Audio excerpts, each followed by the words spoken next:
very few other people are because it's Samus versus Jigglypuff. But I actually know how to make this hype. I know how to explain it.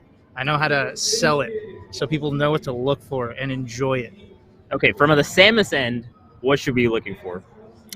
It's tough to say, dude. What? After It's you really just tough said to you were say. gonna hype and explain it, I asked you. Oh, look at this color. That's what I'm talking. No, what you're actually looking for is you're going to basically. I always thought that this matchup was pretty damn difficult for Samus, and it's because Samus, in order to open up Jigglypuff, it feels like Samus has to take huge risks, especially for the KO. But there is some tech that guarantees the KO. For example, Samus does have a guaranteed KO off of a grab. However, it does take a grab to do it, right? Yeah. And that's the risky part.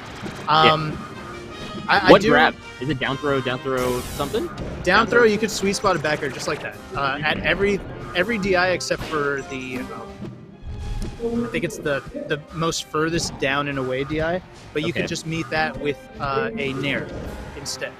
And charge shot hits every DI too. So if you have a charge shot, you could always get away with a KO on the grab. It does seem like charge shot is like a huge part of this matchup from the Samus. It's huge.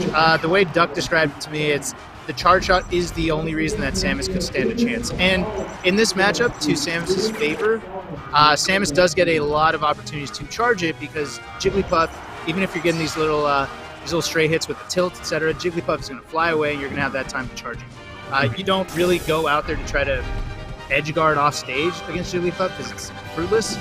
But you do have time in those situations to charge it up, and then in the neutral, once again, you have that pressure tool / KO tool. Right. And there's that thing you're talking about. Just like a really good DI because that's the one he did nair on in the previous stock. So being able to get that charge shot and 2 charge shots at around 40-50%, suddenly they're KO'd. Forrest Dweller with no regard for his own safety. Literally just going nuts with the grabs and the charge shots. And it's what you got to do. I respect the hell out of it. He's taking risks, but it's what you have to do here. And unless Webwipe starts to catch when he's going for those, Forrest Dweller's kind of running free. You're going to do all this stuff. Typically on the Samus's end, do you want to stay more grounded? That's what it feels like, right? Unless you make like a huge read in the air, typically it's not going to really net too much. You're mostly staying grounded in the neutral, but there are points where you can safely do an aerial, and you got to be smart. You got to know your positioning to really catch those moments. You're definitely not going to be like swinging at the fences in the air. You're not going to be approaching with an air, but there are situations where you know that you've properly covered these other options that go lower, and then you could kind of cover the air with an air.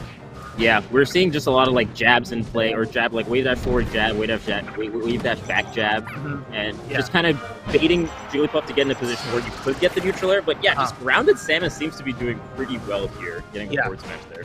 And granted, Webwipe needs to be doing is kind of, to be honest, disrespecting Samus's options a little more, and knowing that shield is pretty safe. Like, I know that Forrest Dweller established a firm threat by going for those grabs, but really, if you commit to the shielding and you just try to focus on not getting grabbed, you're going to be fine, and you're going to catch the Samus slipping one time, right?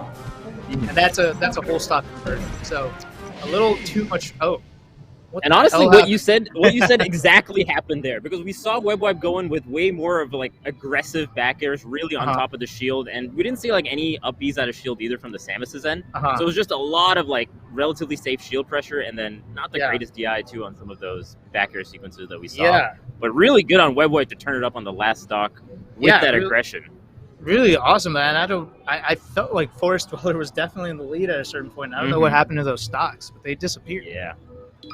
Yeah, and that wasn't even like a... Webwipe in particular actually doesn't use rest very much. We were watching that in the doubles tournament earlier today, where there was literally no rests through a Game 5 series. Really? Yeah.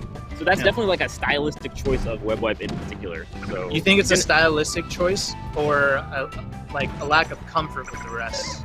I think it's a choice, because Webwipe has been... I've seen Webwipe in these tournaments for a long time, so I think you're capable of doing it, but it feels like Webwipe wants to do more of these longer extended combos rather than go for the rest setups. And they are a little bit harder on Samus too, granted. Yeah, with those, they're going to be more confirms than like combos into rest. You know what I mean? Like if Samus commits to a down smash on shield, that's a rest. Or a dash attack on shield, that's a rest.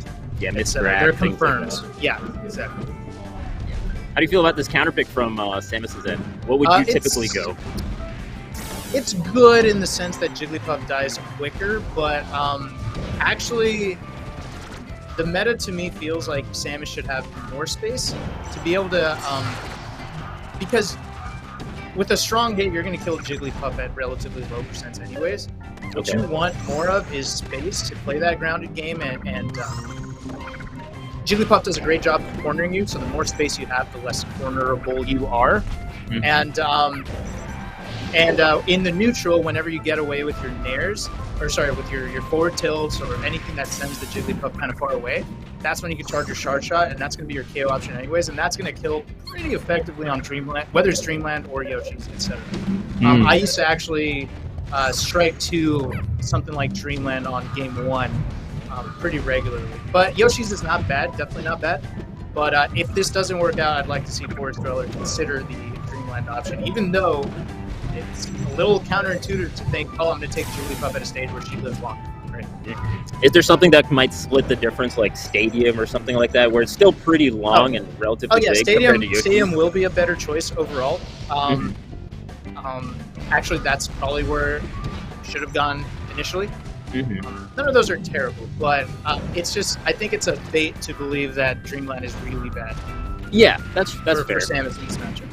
So according to you, you think that Yoshi's might be a worse counterpick than Dreamland? A worse counterpick, but still a counterpick. Like, it's still fine, I think. Now, it depends on the Jigglypuff. Some Jigglypuffs are really good at getting in, and that's where you want to be a little worried, and Webwipe seems to have been doing this. Like, you can see that Forest Dweller has not had a whole lot of space to work with. That was the big thing in the end of game 1, right? Like, we saw Webwipe really just get aggressive, and that kind of momentum and style really carries through on a stage like Yoshi's, because we see that stock lead just hold throughout the entire game. So, yeah, I think what you're saying makes sense, and we're also not seeing as many of like those charge shot setups or call outs from Forest Dweller. He seemed a lot more comfortable in game 1 with a little bit more space. I mean, FOD is also still not the largest in terms of like horizontal space. Going for the preemptive up B. Yeah, Webwipe just feeling way more comfortable with the space now. Who tries to get a jump read with the charge shot, but Webwipe really is not doing that much to it. And seeing still no rest. There was actually one missed grab where there was no rest from Webwipe. Just like a straight up Samus grab. He just wants to play more melee. That's what it is. He wants to play more melee. Yeah. We all do. That's right. That is a 2 out of